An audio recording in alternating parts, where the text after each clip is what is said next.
সারা রাত ইবাদত করলেই ওইটা শ্রেষ্ঠ ইবাদত হয় না। কারণ রাসূল সাল্লাল্লাহু আলাইহি ওয়াসাল্লাম ঘুমাতেন, আবার ইবাদত করতেন, স্ত্রীদের সাথে মিলতেন, সামাজিক কাজ করতেন, মাঝে মাঝে নফল রোজা রাখতেন, মাঝে মাঝে অনেকদিন রাখতেন না। This is balance, this is ইসলাম।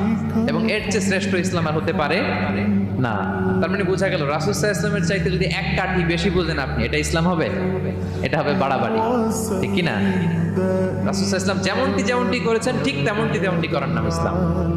তাহলে মূল আলোচনায় যাওয়ার আগে এটা হচ্ছে ইন্ট্রোডাক্টরি পয়েন্ট 1, যে আল্লাহ তাআলার ভালোবাসা পাওয়ার 1 নম্বর শর্ত হচ্ছে রাসূল সাল্লাল্লাহু আলাইহি ওয়াসাল্লামের অনুসরণ। 2 নম্বরে চলে যায় আর কাদেরকে আল্লাহ ভালোবাসেন। 2 নম্বরে হচ্ছে আত-তাওয়াবুন, যারা ভুল করেই তওবা করে সাথে সাথে আল্লাহ তাদেরকে বড্ড ভালোবাসেন, সুবহানাল্লাহ।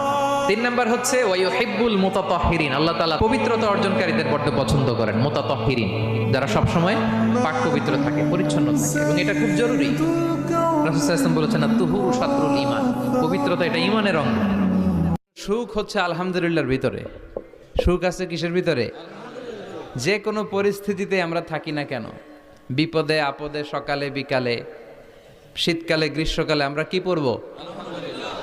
আলহামদুলিল্লাহ পড়ব। এর কারণ চাহিদার কোনো শেষ নাই। যার